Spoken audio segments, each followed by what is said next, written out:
Welcome back to the second day of our trip around the world in 80 days, and today is going to be a very special one already. I'm gonna fly with live weather, and currently Storm Eunice is coming from the UK towards Europe, so we might encounter some tricky weather conditions to fly in. Also, our next location is quite interesting. It's the airport of Courchevel, which is quite notorious and quite famous for reasons we'll see later in the video. We are still, of course, at Paris-Charles de Gaulle, where we left off last video, and our stops in between until we reach Courchevel are the following. We're going to visit the Palace of Versailles, we're going to visit Château du Fontainebleau, we're going to visit Sens, which is a city where I have French family living. We're going to visit the Abbey of Vézelay. We're going to pass over Geneva. We're gonna just give a little visit to the Mont Blanc, and then we'll land at Courchevel. So it's time to start this bird back up, and let's get going.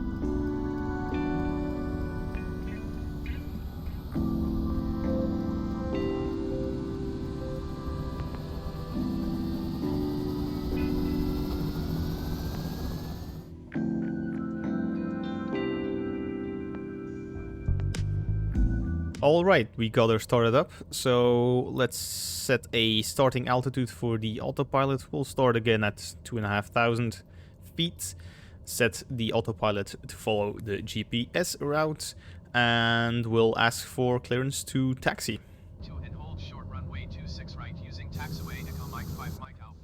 Alright, let's see. Okay, we'll apply a little bit of reverse thrust. And let's also turn off the parking brake.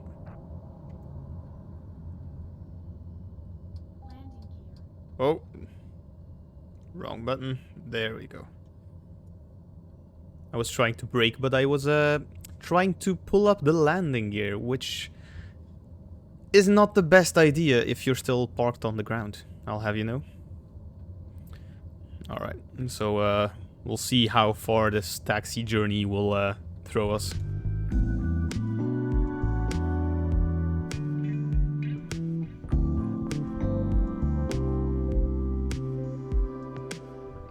And we are finally almost at the runway. I think that is a downside of visiting these big airports. A lot more room to taxi. So let's put on the parking brake on for a second. Make sure we are ready for takeoff. Alright, we are cleared for takeoff. So let's get into position, acknowledge. Alright, we are ready. Let's build some revs. Flaps are set to take off. Let's go.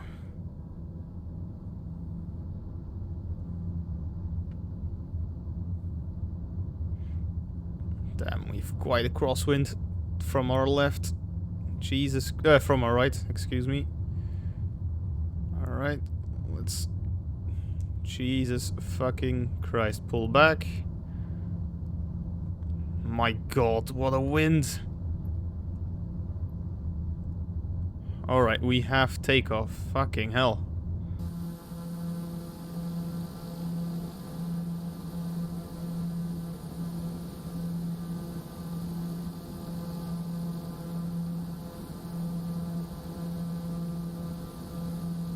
And we are off, day 2 of our trip around the world. Oh, we're over-revving the engine. Need to nurture this thing. It needs to do a lot more flying hours. So we'll first fly a bit over Paris again to head to the Palace of Versailles. And you can just see how thick the cloud layers are and how heavy the wind is. You can see how much the plane is rocking. So if we have a look at this map, we can zoom out a little bit.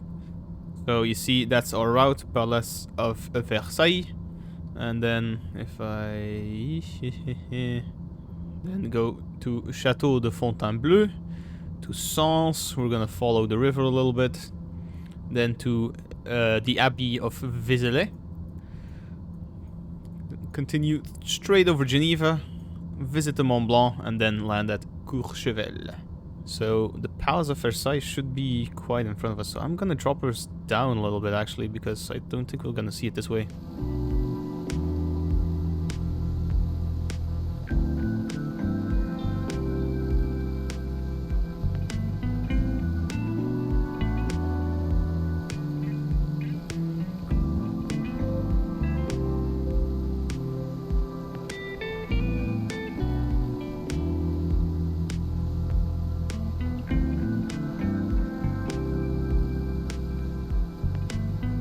It's actually crazy to see how much difference it is under the cloud layer versus above it.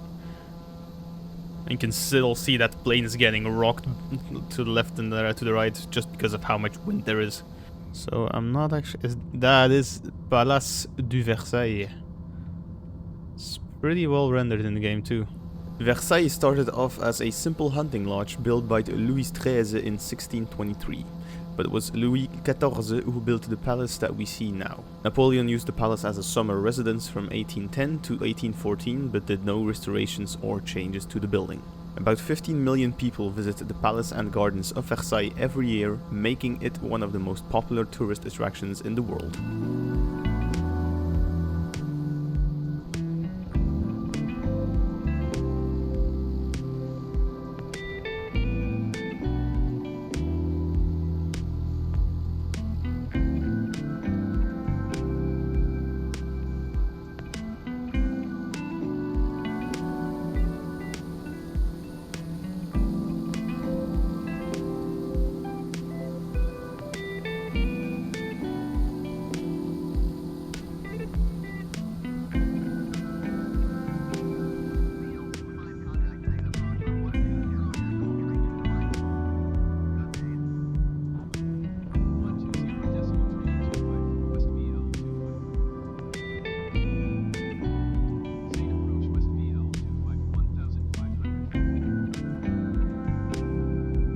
Jesus fuck.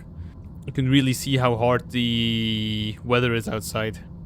Okay, let's have a look. We should be coming up to our point, Chateau de Fontainebleau. With these current weather conditions, there's a good chance we'll see jack shit. So we'll need to keep a good eye out. Maybe even drop her down a little bit.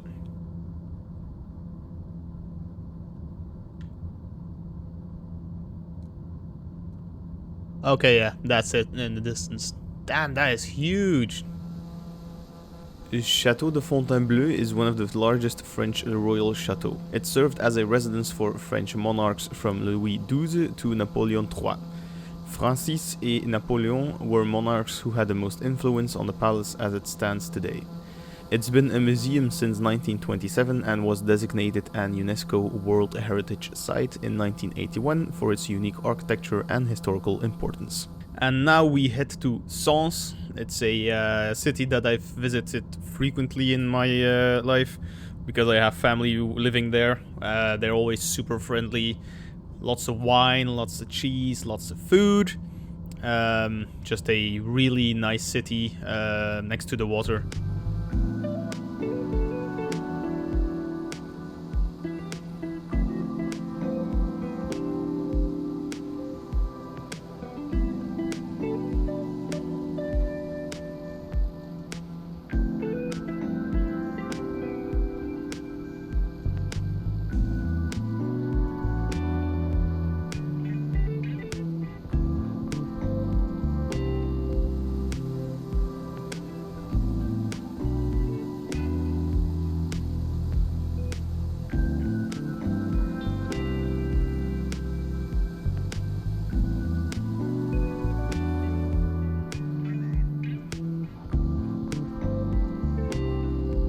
And here we have the beautiful city of Sens.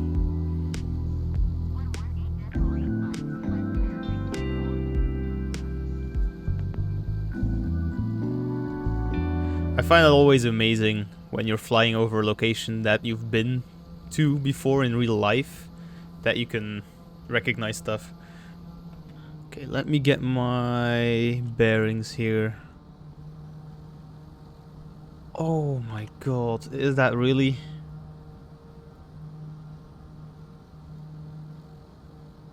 Oh my god, that's amazing. So that building is a cathedral or a church in Sauce. That building is a marketplace, and that is the marketplace where my French uncle was a cheese merchant. And for the people who know me, this is no joke. My French uncle was a cheese merchant. Yes. Damn, that is awesome. Ah, that it brings back so many memories. That was really some nostalgia right there, seeing that building. Holy shit, that is awesome. Nostalgia just really hit me now, because usually we visit our French family a few times in the year, like every 2 months or something. But with COVID and stuff, it has been a while since I've seen them, like at more than 2 years. I think 2.5, 3 years already. So I can't wait to see COVID clearing up a little bit and to see them back once again.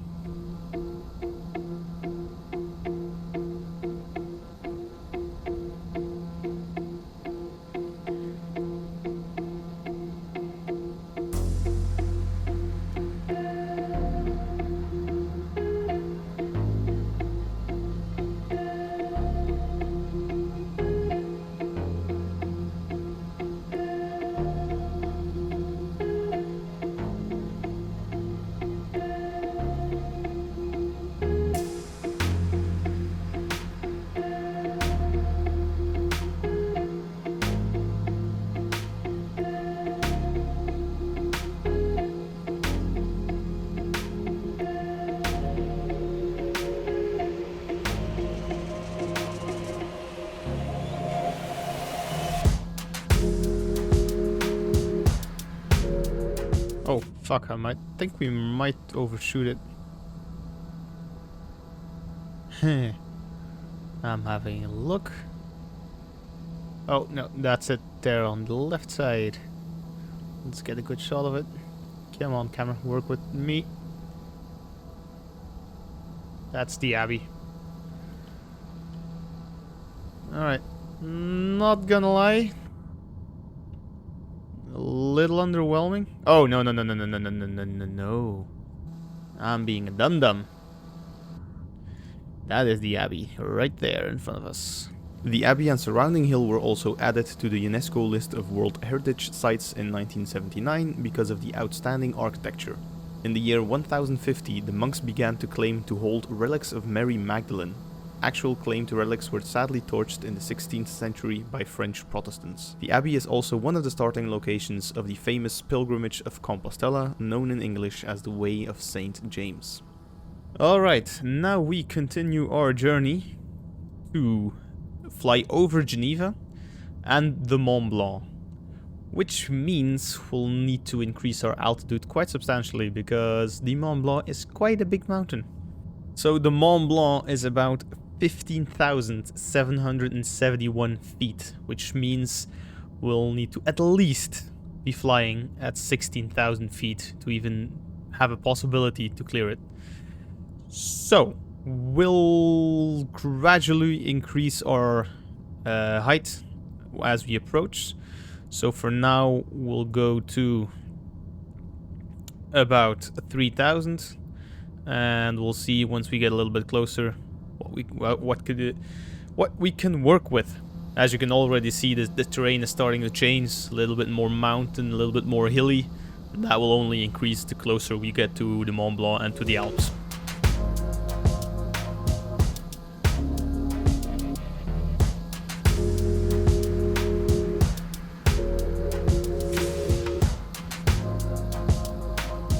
So if we have a look at the map, and with the iceline map, you can see a little bit more hilly here, but it's pretty okay until we suddenly get there. There it's going to be interesting, especially as you can see, our runway to land on is just bang smack in the middle of the Alps. Like roughly in the middle of the Alps. So this is definitely going to be a challenge. Or a interesting landing, to say the least.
Alright, look at those mountains. We're really getting into the Alps right now. There should be... I think this below us is Geneva. And it should have an airport.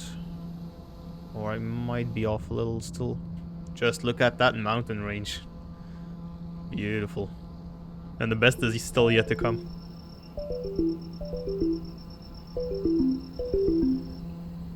Just look at this. Look at this. Beautiful.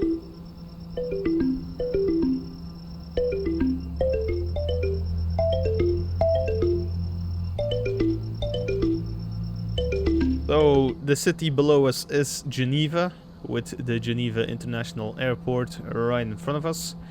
But we are not going in for a landing here. We are going straight on through. And as you can see in the distance, the mountains get snowy, which means more height, and probably a chance of the plane starting to freeze over, which will also be interesting.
And here we have the Mont Blanc.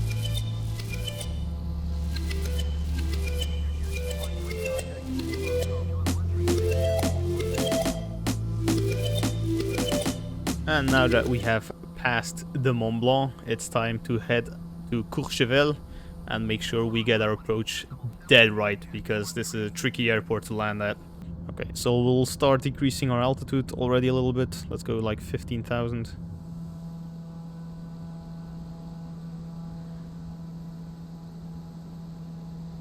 I have a feeling I am like... Oh, okay, I think I have visual. I think I have visual. Let's see. Yeah. You wouldn't say that is a runway, but that is a effing runway.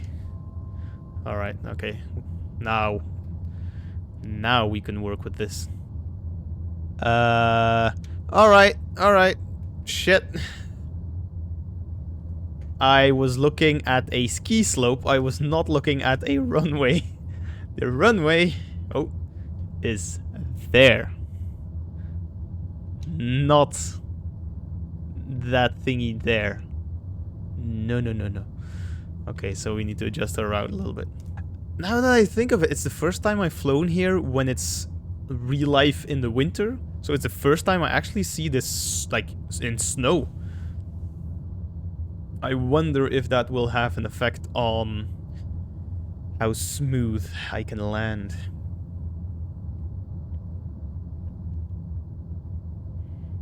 Okay, we're coming in maybe just a little bit too low, so we'll increase the pitch.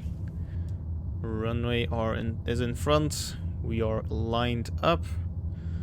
Oh, please don't crash. Please don't crash. I'm gonna be so pissed if I crash. Let's cut the throttle.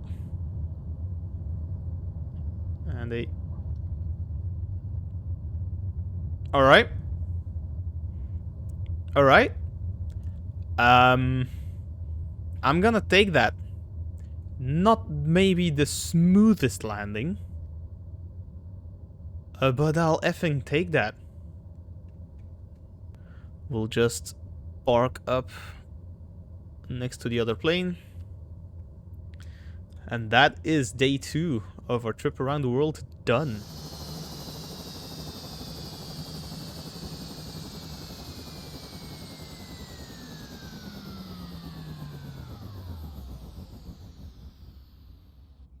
And that is day 2 of our trip, Paris to Courchevel into the beautiful Alps of France.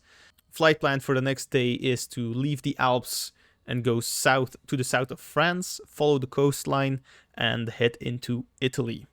Hope you guys enjoyed. Again, any feedback is greatly appreciated. I'll see you in the next one.